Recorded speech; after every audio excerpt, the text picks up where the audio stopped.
Hillary Clinton had once chuckled on television regarding the ruin of a nation, and Marco Rubio now sat opposite her, holding a folder filled with that nation's remnants, organized meticulously by page, date, and outcome as a silent but undeniable testament. Libya was no longer a theoretical argument, a sanitized chapter in a foreign policy book, or a carefully edited memoir excerpt hidden beneath terms like humanitarian need and tough decisions, because he was prepared to force the grim reality of it into the open. The aftermath included human trafficking hubs, a collapsed government, individuals auctioned for $400, armed groups controlling formerly functioning municipalities, and arms spreading throughout Africa like fuel from a ruptured vessel, all trailing behind that infamous cheerful broadcasted chuckle she had never before had to reconcile with its horrific consequences. She had derided him prior to his opening remarks, utilizing her classic tactic of attacking preemptively with a tight grin, dismissing her adversary as inexperienced, and handling the confrontation like a teacher scolding an unruly student. Yet her initial error was assuming he sought a fleeting media soundbite rather than wielding a dossier designed to render such theatrics obsolete. The former official initiated the exchange by noting the current secretary's zeal, allowing the word to settle with her customary rehearsed geniality that functioned merely as a facade for dominance. She positioned herself with crossed ankles and perfectly placed hands, carrying herself as though the surrounding equipment, personnel, and committee members were merely props on a stage she had commanded for 30 years. Her expression bore the specific grin cultivated by seasoned politicians who understand that disdain appears more appealing on screen when served gently, accompanied by a slight hesitation, a nod, and a brief glimmer of entertainment suggesting the debate is already concluded. She remarked that despite his brief tenure in the position, he had conducted more media briefings than many of his predecessors do in an entire administration, expressing a feigned appreciation for his vigor. Everyone present grasped her underlying meaning instantly, as seasoned political observers know that commending another's vigor translates to accusing them of possessing youth devoid of insight, activity without discretion, and an overactive mouth that has not yet realized the value of quiet restraint. She then took a calculated hesitation, avoiding sweeping or poetic dramatic effect in favor of a brief piercing silence that resembled a small weapon being deliberately maneuvered into position. Recalling that same drive, she spoke with a subtle stiffening of her lips, subtly reminding the entire assembly that she had once held his exact office and weathered crises that would have destroyed weaker individuals. She characterized it as the disposition of someone yet to realize that international relations amount to far more than speeches, social media posts, or media briefings, standing instead as the most difficult and impactful labor imaginable, which cannot be simplified merely by raising one's voice.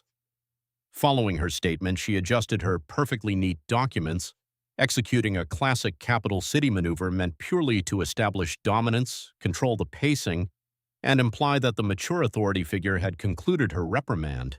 Continuing her defense, she emphasized her past role in making tough choices to protect the nation, admitting to typical imperfections while stressing the immense burden she carried while occupying that seat of power. Her grin reappeared, appearing even sharper and more calculated as she invited his inquiries, adding a condescending wish that he might gain some education from her responses.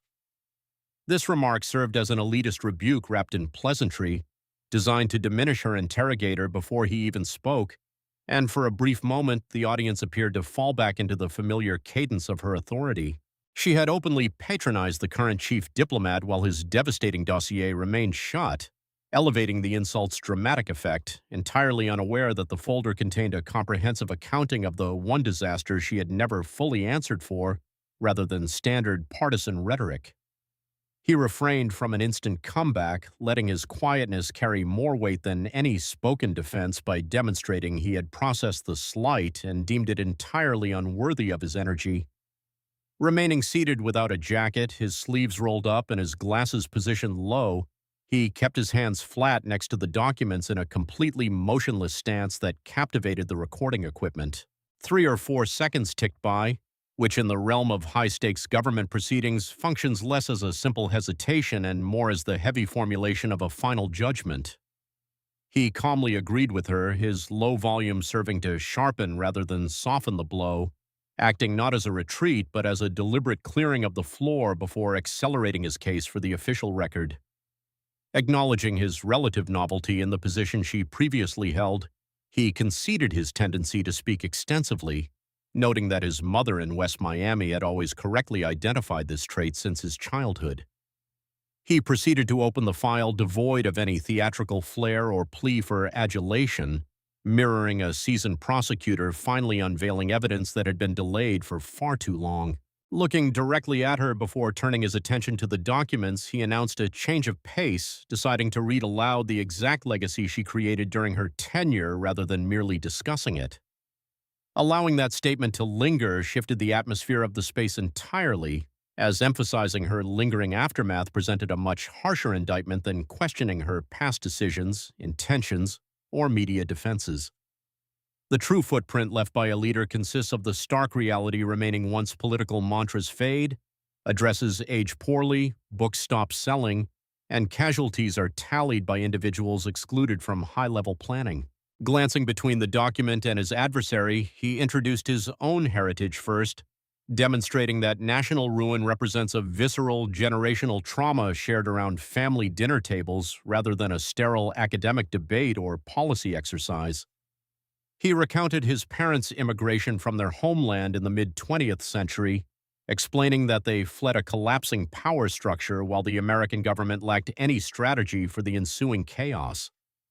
A hush fell over the attendees, driven not by universal agreement but by the collective realization that the proceedings had definitively shifted from political theater to a stark examination of devastating outcomes. He described a childhood steeped in cautionary tales about the aftermath of toppling a dictator when the victorious forces failed to plan for the subsequent day, delivering the statement to demand historical perspective rather than solicit pity. This established the foundational context prior to addressing the North African nation, ensuring everyone grasped the core doctrine that eliminating a despot does not equate to rescuing a populace, just as cheering a downfall differs fundamentally from building a viable future. Extracting the initial document from his pile produced a faint, commonplace rustle against the wood that paradoxically resonated with more intensity than the slight she had issued moments before. Addressing her directly, he noted her role in overthrowing a powerful ruler over a decade prior and firmly stated his intention to discuss the subsequent fallout. He introduced the crucial spring month not merely as a historical marker, but as a formal charge, reading swiftly and cleanly so each unadorned fact struck with its own inherent brutality. The record showed she acted as the chief proponent for armed involvement within her administration, actively pushing forward despite opposition from the defense secretary, the vice president, the intelligence sector, and cautious military commanders. He locked eyes with her to deliver a truth that no amount of refined historical revisionism could possibly smooth over. He plainly stated that she aggressively forced the issue, repeating the assertion with reduced volume but increased intensity to maximize its impact. He declared that she fought more fiercely than anyone else present and ultimately secured the victory for her position. Flipping to the autumn of that year felt like presenting the devastating cost of her victorious campaign, detailing the brutal televised capture and execution of the dictator by the very rebel forces her intervention had empowered. Laying the paper aside, his vocal pitch descended into a chilling, perilous register, maintaining strict control to prevent his revulsion from turning theatrical, as the documented events were sufficiently vile on their own. He recounted her television appearance on the day of the dictator's demise, carefully enunciating her infamous flippant quotation about his death so the audience felt the disturbing cadence of her jest rather than just recalling the footage. He proceeded to introduce the specific detail that her supporters consistently attempt to gloss over in their defenses. He pointed out that she had chuckled heartily at the news. A sudden movement behind the journalist ceased instantly, as his words successfully achieved what endless television debates could not by separating her amusement from political bickering and laying it directly next to the corpse of a ruined nation. He reiterated her amusement quietly, finding no reason to raise his voice when the sheer weight of the allegation thrived perfectly well in hushed tones. He summarized how the top American diplomat chose to broadcast a comedic quip about the savage street execution of a foreign head of state, explicitly refusing to defend the slain tyrant while condemning the impropriety of the reaction. Preempting any accusations of sympathizing with the monster, he validated the dictator's horrific crimes, but argued that such atrocities did not excuse a high-ranking U.S. official mocking the situation with ancient imperial phrasing as a destabilized country teetered toward oblivion. This created an unassailable trap, as he demanded the audience evaluate the grotesque nature of a foreign policy doctrine that transforms lethal violence into humor before the immediate chaos even subsides, rather than asking them to grieve a tyrant. He subsequently advanced to the most critical portion of his evidence, transitioning from the offensive soundbite to the harrowing reality of its fallout. Announcing his intention to detail the aftermath of her amusement, he instantly signaled to the room that they had moved past manageable political liabilities and into grave historical failures immune to typical bureaucratic spin. His focus shifted strictly to the state of the nation once the media departed, the grandstanding ceased, and the architects of the conflict migrated to fresh crises, lucrative publishing deals, and endless defensive interviews championing their supposed noble intentions. Delivering the grim outcomes with the clinical detachment of a medical examiner, he presented the unalterable timeline of destruction chronologically, stripping the casualties of poetic symbolism to expose the raw, unchangeable horror of the facts. Within a year, the liberated territory shattered into warlord-controlled territories, failing entirely to manifest the orderly democratic success story promised by its planners, and instead devolving into dueling regimes flush with the deposed leaders' scattered weaponry.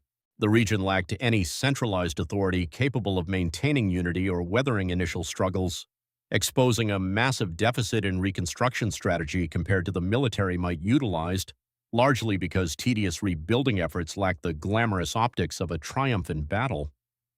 The introduction of the 2012 terror anniversary into the dialogue required zero embellishment from him to resonate powerfully, as the sheer gravity of that specific day inherently commanded the attendees' agonizing recognition.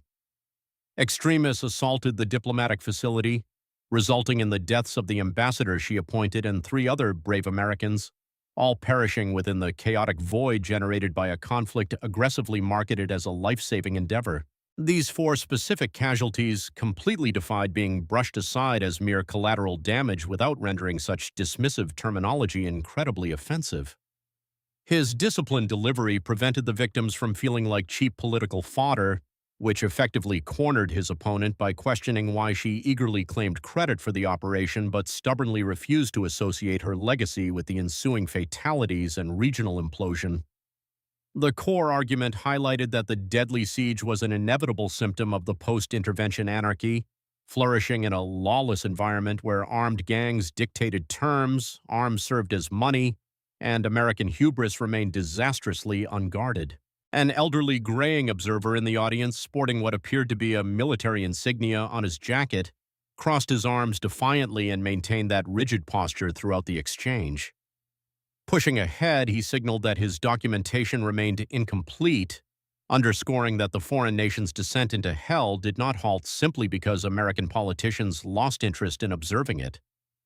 Within 3 years, dangerous extremist factions secured vast plots of land to build military facilities and logistical networks uncomfortably near European shores, instantly rendering any governmental reassurances regarding safe geographical buffers utterly laughable. A territory once painted as a triumph of freedom now served as a haven for terrorists, a highway for smugglers, and an armory for combatants who fully recognized that Western powers had shattered the infrastructure only to lament the ensuing flood. Far from a flawed democratic or humanitarian win, this scenario represented a total systemic disintegration documented by horrific secondary effects like trafficking corridors, abusive holding facilities, and widespread slaughter.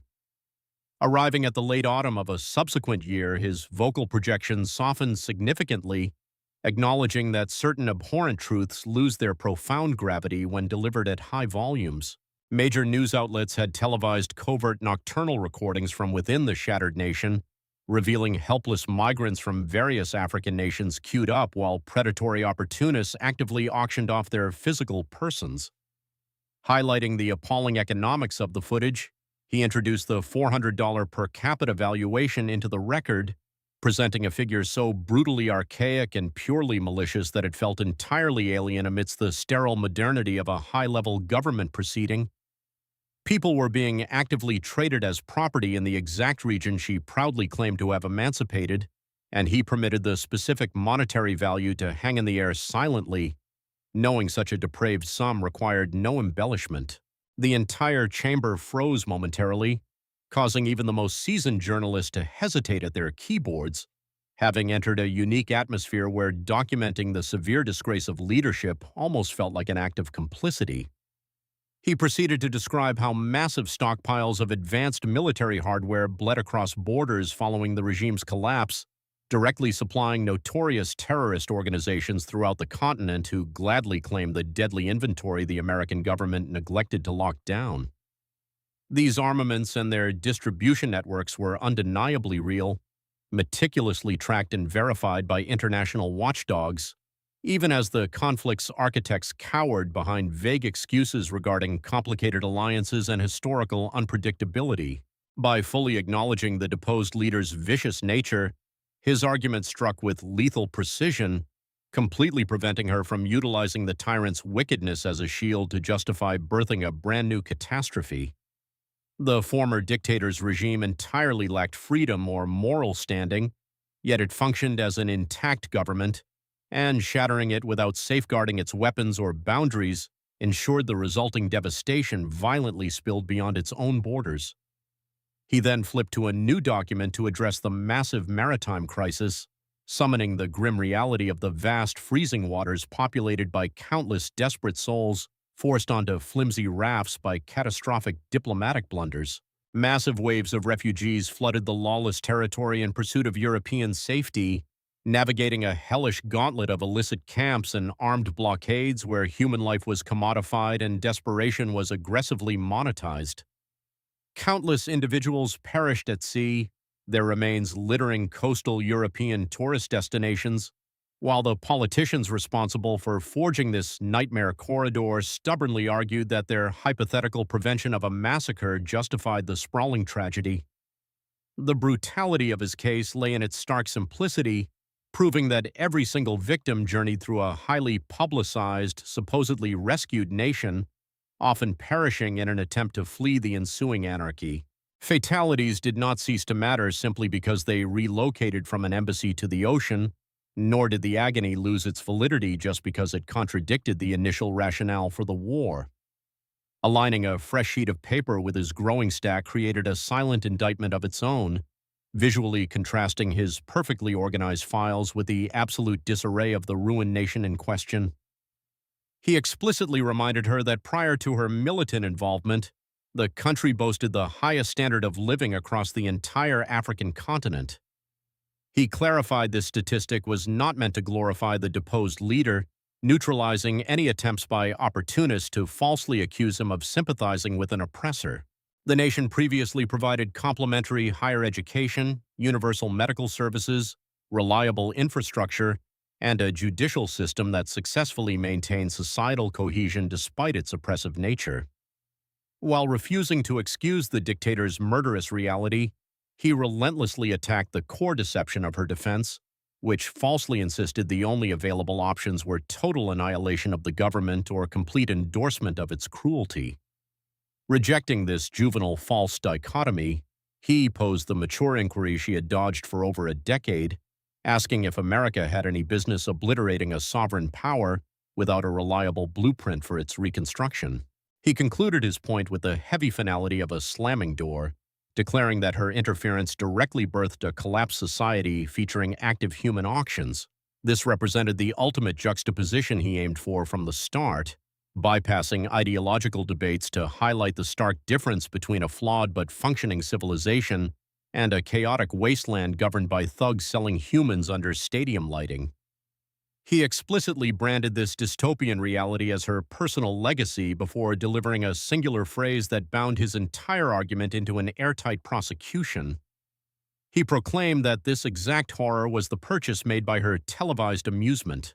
The statement derived its power from its bluntness rather than any linguistic wit, successfully linking her arrogant smirk to the devastating real-world toll without oversimplifying the geopolitical disaster into a solitary soundbite. It positioned her chuckle not merely as a public relations blunder or partisan ammunition, but as the defining psychological marker of a reckless doctrine focused on immediate destruction and premature celebration while deferring the chaotic fallout. Moving closer to her audio equipment, she responded with the rehearsed gravity of someone who had justified this specific war often enough to have perfectly memorized her opening defensive gambit. She asserted that the dictator was actively advancing on a major city with vocal promises to exterminate his own citizens without mercy. Framing the event not as a unilateral American conquest, she insisted it was a globally sanctioned coalition effort, heavily championed by European allies to intercept an impending civilian slaughter. Tensing her facial muscles, she launched her ethical counterattack, retreating to the secure refuge of an imagined genocide that, because it was forcefully prevented, could never be critically analyzed, measured, or proven false.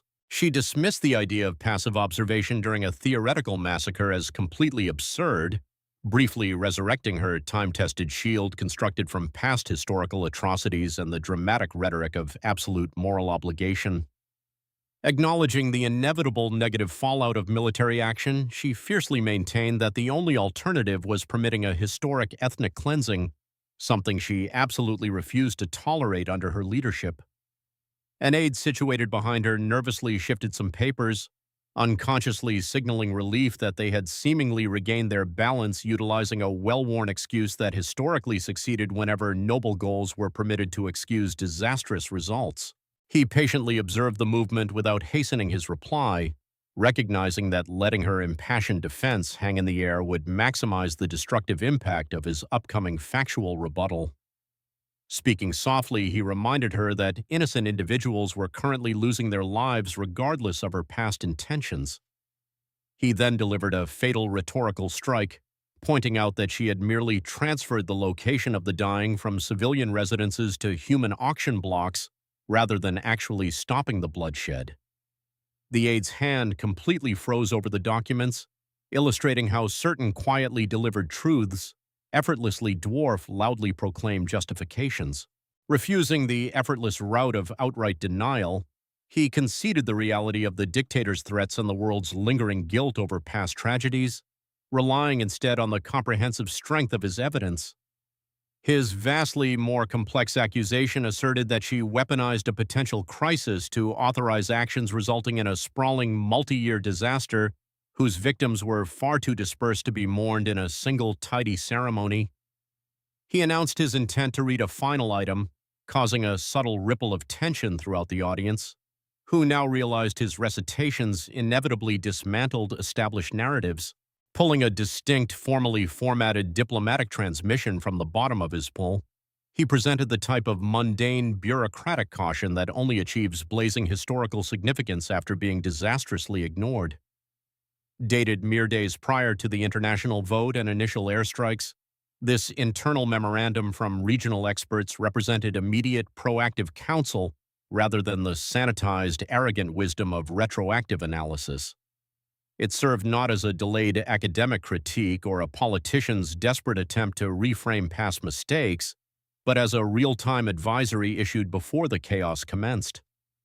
This document embodied the critical preemptive alarm, standing as the muted but firm voice within her own agency accurately predicting the catastrophic inevitability. He fixed his spectacles and proceeded to read at a deliberate pace, ensuring the audience felt the lethal consequence embedded within each perfectly comprehensible sentence. The intelligence explicitly cautioned that deposing the leader without a massive, years-long international rebuilding commitment would plunge the deeply divided nation into warlord-controlled anarchy within a year and a half. The statement struck the room with the devastating impact of a reluctant, entirely accurate clairvoyance, magnifying its condemning nature. These officials were neither drafting pessimistic theories nor shielding a tyrant, but rather performing an objective analysis amidst a highly volatile crisis. The agency properly executed its duty by identifying societal vulnerabilities, warning of the impending power void, and emphasizing that destroying a government drastically differs from managing the resulting devastation. Pausing to look outward, he recited the core directive that ought to have served as an absolute prerequisite before any authority authorized military engagement. The memo explicitly advised requiring a solid rebuilding strategy prior to attacking, warning that failure to do so practically guaranteed the creation of a collapsed society dangerously close to European borders. Placing the document down produced a modest tap against the desk, lacking dramatic flair but symbolizing the heavy arrival of an incredibly delayed truth. He reiterated the critical timeline, proving her own regional specialists explicitly documented the exact horrific outcome of executing the war without a recovery strategy. These experts possess deep ground-level intelligence regarding factional divides and accurately understood that the rebel forces could not govern a nation merely because American politicians desired that narrative. By utilizing proper formal channels to timestamp and deliver the advisory, they ensured high-ranking leadership could never credibly claim ignorance of the risks. After a brief hesitation, he suffocated the room's atmosphere by confirming the intelligence was flawlessly accurate, taking barely over a year to manifest. He subsequently retrieved an identical copy of the memo featuring glaring, heavily angled marginalia easily readable from a significant distance. The script belonged to someone rushing through political calculations, scribbling over a dire warning while heading into discussions where aggressive action had already eclipsed prudence. He spared the room a lecture on the perils of handwritten documentation, as seasoned insiders know perfectly well that while typed records are heavily sanitized, raw scrawls reveal unguarded, instinctual motives before defensive narratives can obscure them. Introducing her direct written reaction escalated the tension immensely, shifting the focus from the intelligence she received to the exact, undeniable thoughts she personally recorded next to the dire predictions. He vocalized her first scribbled thought, which expressed a desperate need to ensure the dictator's demise due to advancing European forces. Allowing the words to resonate, he highlighted how the true horror lay not in the phrasing, but in the disturbing prioritization of political credit. He proceeded to read her concluding demand, which ordered immediate action solely to prevent rival nations from claiming the glory of command. Displaying the original memo next to the annotated version transformed the desk into a devastating legal display without requiring any formal declaration. The document on one side screamed of impending governmental collapse, fractionalized insurgents, and warlord supremacy uncomfortably close to Western allies. The adjacent paper ignored absolutely all logistical and security concerns regarding the aftermath, focusing purely on aggressively seizing the geopolitical spotlight before competing allies could. He reiterated her specific command in a steady tone, ensuring the exact callous phrasing permanently infiltrated the core of the proceedings. Meeting her gaze, he watched as her typically impenetrable facade struggled under the crushing reality of her own unfiltered script, utterly stripped of her usual rhetorical armor. He methodically listed the myriad severe crises she actively ignored, proving her absolute indifference toward the civilian population, the lack of leadership, and the looming threat to global security. He summarized that her sole motivation was securing American prestige over foreign allies before the opportunity vanished. This revelation radically altered the trajectory of the inquiry, effectively gutting her carefully constructed humanitarian defense with the sharp reality of her own vanity. Over the past decade, justifications for the war relied entirely on lofty rhetoric regarding moral duty, coalition building, and the supposedly horrific price of remaining passive.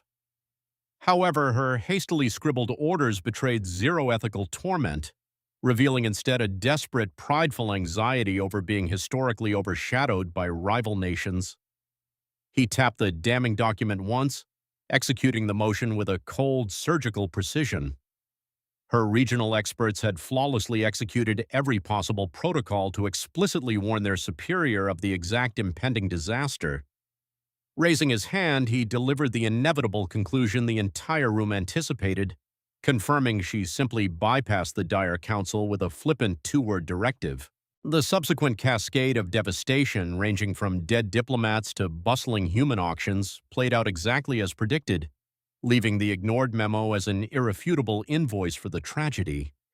He avoided oversimplifying the complex historical fallout into a mere pair of words, preserving the profound gravity of his allegations. His true argument was far more chilling. A commander explicitly advised of imminent disaster who proceeds anyway for the sake of glory forfeits any right to claim ignorance regarding the resulting bloodshed. Despite clear internal warnings of societal collapse, her brief written command catalyzed a rapid sequence of military actions that ultimately birthed modern-day human trafficking hubs. While the progression of these tragedies was vastly complex, he meticulously displayed every interconnected consequence until the sheer weight of her culpability became undeniable. He rose from his seat, avoiding any theatrical pacing or grandstanding, simply because the severe nature of his closing argument demanded a standing posture. Gripping the furniture tightly, he braced himself as though standing at the precipice of a terrifying abyss that others actively avoided acknowledging. Addressing her once more, he stated his intention to bring his argument full circle to its starting point. He invoked the specific autumn date, instantly transporting the chamber back to the exact moment her infamous amusement was recorded.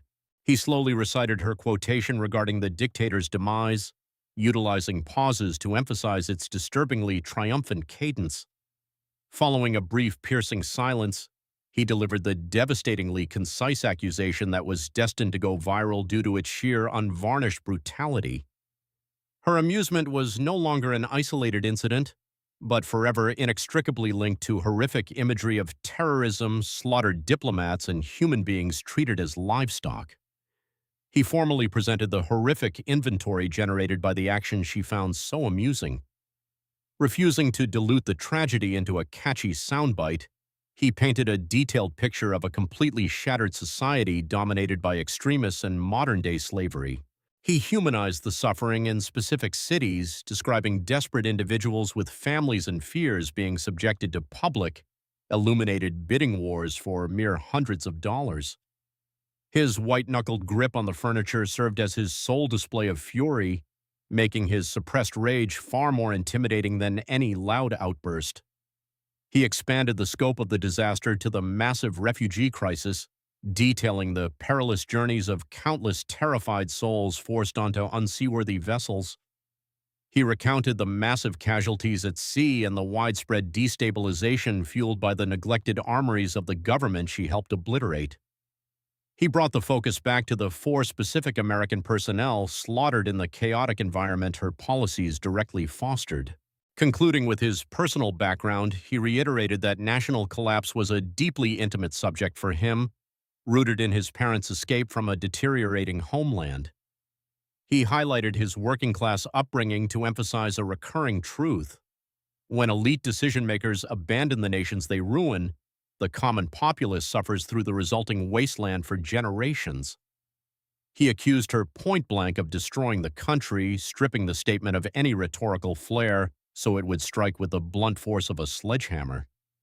He charged her with ruining a sovereign state, mocking its destruction with imperial arrogance on television, and safely abandoning the chaos she created forever. The very citizens she publicly vowed to protect had endured a decade and a half of lawless, hopeless misery, heavily punctuated by modern human trafficking. For 15 years, the architects of the disaster hid behind claims of geopolitical complexity, constantly utilizing accountability as a mere buzzword while remaining entirely insulated from any genuine consequences. He declared that this vast, enduring suffering occurred strictly because she harbored a petty fear of European allies claiming the initial credit.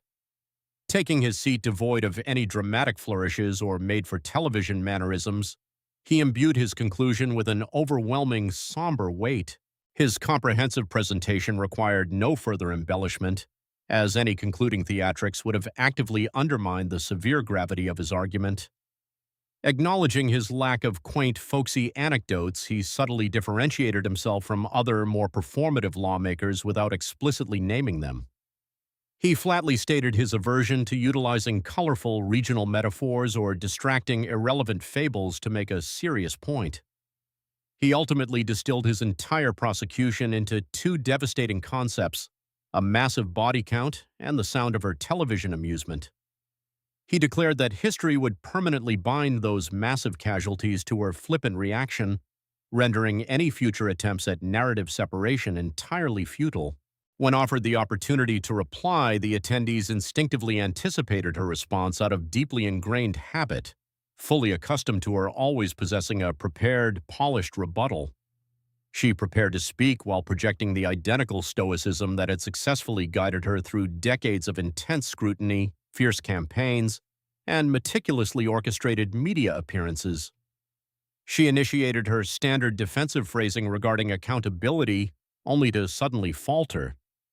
Her pause did not stem from stage fright or sudden intimidation, given her immense multi-decade experience thriving in intensely hostile political environments. She halted entirely because the core concept of accountability had radically transformed within the context of the hearing before she could finish the thought. Historically, she had wielded that specific term as a rehearsed shield, utilizing it to project solemn duty while successfully evading any genuine damaging repercussions. She had frequently applied variations of this defense regarding the conflict across countless controlled environments, safely reducing true culpability to mere rhetorical posturing. However, presented with the physical evidence of her own reckless written orders directly contrasting with severe internal warnings, her reliable defensive phrasing instantly lost all of its protective power. Claiming accountability no longer conveyed the image of a leader wrestling with unforeseen hardships stemming from tough, high-stakes choices. It now functioned as an outright admission that she deliberately ignored explicit, preemptive warnings from her own experts solely to ensure America claimed the glory before European allies could. The atmosphere in the chamber shifted so dramatically because her traditional excuse was not just questioned but entirely exposed as a hollow, self-serving fiction. Her long-standing narrative heavily relied on asserting the need for swift action, ethical duty, and global unity, painting any hesitation as a cowardly endorsement of mass murder. Conversely, the hastily scrawled memo lacked any trace of moral distress, bearing zero resemblance to an official plagued by the heavy burden of protecting innocent lives from historic atrocities. It aggressively conveyed a shallow desire to outpace European rivals, establishing a damning reality that no amount of professional public relations spin could ever erase. While her features maintained their meticulously practiced stoicism, even her legendary discipline fractured slightly when confronted with undeniable guilt penned in her very own handwriting. She maintained perfect posture and motionless hands, yet she allowed her eyes to shut just slightly longer than a natural blink would dictate. While not overtly theatrical enough to elicit immediate gasps from the audience, the subtle gesture was perfectly captured by the lenses, allowing viewers to endlessly analyze the fleeting moment of vulnerability. Unlike an involuntary physical reflex, this extended closure betrayed a desperate, momentary need to block out the overwhelming visual evidence of her own catastrophic hubris from over a decade prior. Upon reopening her eyes, she actively avoided eye contact with her interrogator, the committee head, the recording equipment, and the journalists hungrily anticipating the inevitable soundbite. Instead, she stared directly downward at the desk, fixated on the damning documents that had successfully materialized her greatest historical failing. She claimed to have previously resolved the issue, utilizing her trademark strictly controlled legalistic tone that had successfully shielded her throughout countless high-profile scandals. However, her statement was entirely undermined by the physical evidence directly in front of her, as no prior defense had ever accounted for her flippant orders superseding a dire, accurate prophecy of total state collapse. Insisting she had already answered for the disaster functioned poorly as a defense, appearing instead like a futile attempt to shut a door after the horrifying contents of the room were completely exposed. The entire assembly easily perceived the desperate nature of her deflection, instantly recognizing its profound emptiness. Her response echoed the plight of a seasoned politician who, despite retaining her vast vocabulary, finally found herself entirely bereft of any environment where her rhetoric held power. The footage amassed tens of millions of views almost instantly, driven not by a sudden, widespread public education regarding complex North African geopolitics or international stabilization efforts. Rather, the video exploded in popularity solely due to its brutal, unambiguous clarity slicing through the typical political obfuscation. The recording featured the senator repeating her notorious statement regarding the dictator's demise. Following that, it highlighted the human auctions, the sickening contrast of her amusement, and her dismissive handwritten orders, compressing the sprawling tragedy perfectly into highly shareable, minute-long formats. The viral compilation juxtaposed her chuckling with the horrifying auction prices, the ignored diplomatic warnings, and her fleeting moment of defeat when empty rhetoric finally collided with hard evidence. The clip circulated wildly among diverse demographics, including political partisans, humanitarian advocates, and ordinary citizens fascinated by the incredibly rare spectacle of a dominant official being aggressively tethered to the lethal outcomes of their hubris. Her two-word directive rapidly evolved into an infamous slogan, achieving severe cultural traction due to its extreme brevity and horrifying implications. A legislative committee quickly declared a comprehensive investigation into the preliminary communications leading up to the conflict, heavily scrutinizing the exchanges between her office and regional experts. Formal legal demands were subsequently issued, invoking a terrifying bureaucratic process that forcefully transitions media chatter into legally binding obligations. A pair of officials from her own party publicly demanded absolute transparency, and since one was previously a close ally, their request served as a particularly painful betrayal. Media outlets analyzed the confrontation relentlessly, featuring intense debates regarding the senator's aggression, while older veterans attempted to muddy the waters as fresh voices continually highlighted the damning written orders. The phrase transformed into a ubiquitous digital trend and physical demonstration banner, completely detaching from the initial broadcast to become a permanent cultural artifact.